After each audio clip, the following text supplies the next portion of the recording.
¿Qué tal, personas? Yo soy Cheto y me gustaría empezar el video diciendo que si hay algo que incomoda a los políticos en la actualidad es la crítica, pero si hay algo que los incomoda aún más es la burla. En Ciudad Juárez ocurrió algo que con justa razón se volvió viral rápidamente y desató un debate sobre abuso de autoridad y libertad de expresión.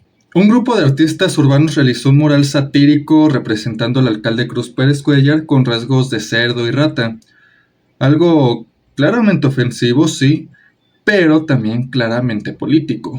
El problema no fue el mural, sino lo que vino después, porque varios de esos artistas terminaron detenidos por la policía municipal.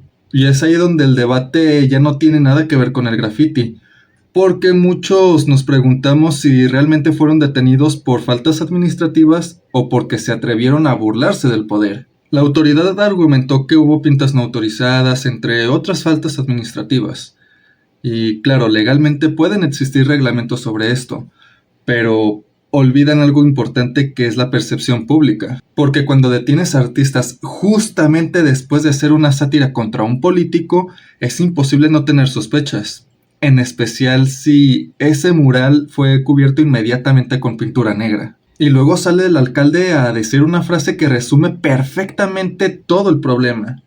Yo aguanto vara, pero la libertad de expresión tiene límites. La libertad de expresión también tiene que ver con el respeto a la dignidad de la persona. Insisto, la libertad de expresión tiene límites. Porque sí, toda sociedad tiene límites legales, pero cuando el poder político empieza a decidir qué crítica es aceptable y qué crítica no lo es, empieza a borrarse esa línea que divide la autoridad de la censura.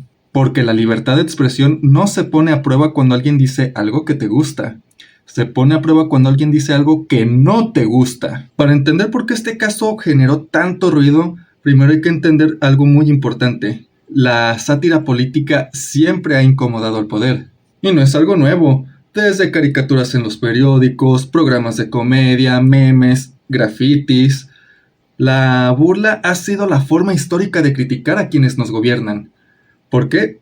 Porque la sátira le quita la solemnidad al poder. Cuando una figura política se convierte en meme, caricatura o símbolo de corrupción, pierde esa imagen de autoridad que intenta proyectar. Y ahí es donde muchos gobiernos reaccionan mal, porque la sátira no solo cuestiona sus decisiones, sino que también cuestiona su legitimidad. En este caso, representar a Cruz Pérez Cuellar como una rata claramente tenía una intención simbólica. Es agresivo, sí, pero precisamente esa es la función de la sátira. Ser exagerada, provocar e incomodar. Y aquí hay que separar dos cosas, que algo sea ofensivo y que deba de ser censurado, porque no es lo mismo. Cuando el Estado responde a la sátira con policías, detenciones y presión institucional, el mensaje cambia completamente, porque ya no parece la autoridad aplicando un reglamento, sino que más bien parece un poder político respondiendo emocionalmente a una crítica. Y eso importa muchísimo, porque incluso si legalmente hay argumentos administrativos, la imagen que queda es la de artistas siendo detenidos después de burlarse del alcalde. En una democracia sana, la sátira política debería de tolerarse incluso cuando incomoda, porque el poder público tiene una responsabilidad completamente diferente a la de un ciudadano común.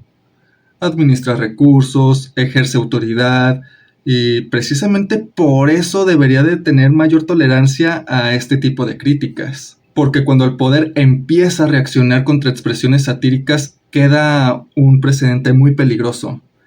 Hoy es un mural, pero mañana puede ser un meme, un video, una canción o cualquier crítica incómoda para el poder. Porque, ¿qué creen? La libertad de expresión no existe únicamente para proteger discursos cómodos.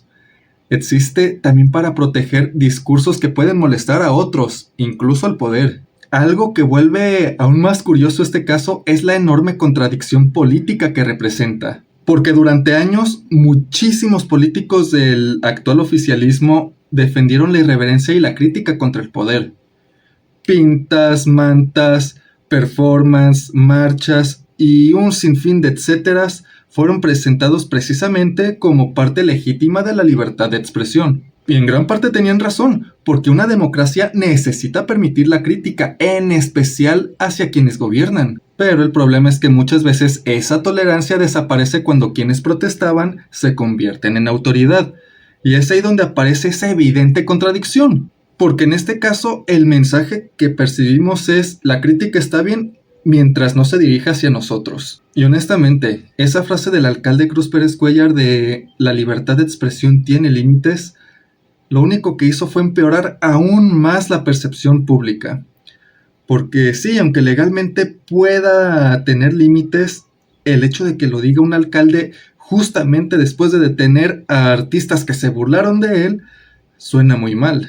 ¿Y qué creen? El poder político siempre tiene y va a tener una responsabilidad especial cuando responde a la crítica, porque no está respondiendo desde una posición de igualdad, sino desde una posición de autoridad. Y cuando una autoridad parece reaccionar desde el enojo, el orgullo o la incomodidad personal, la ciudadanía comienza a percibir que el aparato institucional puede utilizarse para castigar expresiones críticas o incómodas. Y aquí quiero dejar algo claro: defender la libertad de expresión no significa defender cualquier acto ilegal. Si hubo una falta administrativa, se discute, pero el contexto importa, porque no es lo mismo detener a alguien por una falta cualquiera que hacerlo justamente después de que se haya burlado públicamente del alcalde. Lo gracioso de todo esto es que ese tipo de reacciones siempre termina generando el efecto contrario, porque el mural pudo haberse quedado como un tema local y hasta ahí, pero en el momento en que ocurrieron las detenciones se convirtió en algo nacional. Ahora que lo pienso, actualmente muchísimos gobernantes olvidan que en política la autoridad se demuestra no silenciando la burla, sino soportándola. Porque si un político solo tolera la libertad de expresión cuando lo favorece, entonces no está defendiendo la libertad de expresión, sino su propia comodidad. Después de tanto divagar en este tema, creo que es importante que entendamos que el verdadero problema nunca fue el mural. Sí, fue agresivo, ofensivo, obviamente buscaba provocar, pero así funciona la sátira. Pero bueno, el verdadero problema o lo que realmente preocupa es que la autoridad comienza a utilizar el aparato institucional para castigar expresiones que le incomodan, porque deja de ser un tema artístico para convertirse en un tema de libertad. Y el mensaje que mucha gente recibió de este caso es que si te burlas del poder puedes terminar detenido. Es curioso, de hecho ya había subido un video hablando de un tema relativamente similar a este. La censura no siempre aparece como una ley explícita que diga queda prohibido hablar de esto, sino que muchas veces aparece de formas más sutiles: detenciones, intimidación, presión institucional, uso selectivo de reglamentos. Y aunque legalmente pueda haber argumentos administrativos, el contexto es muy importante en la forma en que la sociedad va a interpretar lo ocurrido. Y aunque ya lo había dicho en otro video, lo voy a volver a decir. Si empezamos a normalizar que la autoridad reaccione de esta forma ante la crítica, poco a poco la gente va a empezar a autocensurarse, y ya no por respeto, sino por miedo. ¿Qué opinan de todo esto? Me gustaría leerlos en la caja de comentarios, y si les gustó el video no olviden compartir, dar like, suscribirse y activar la campana para no perderse de más videos como este.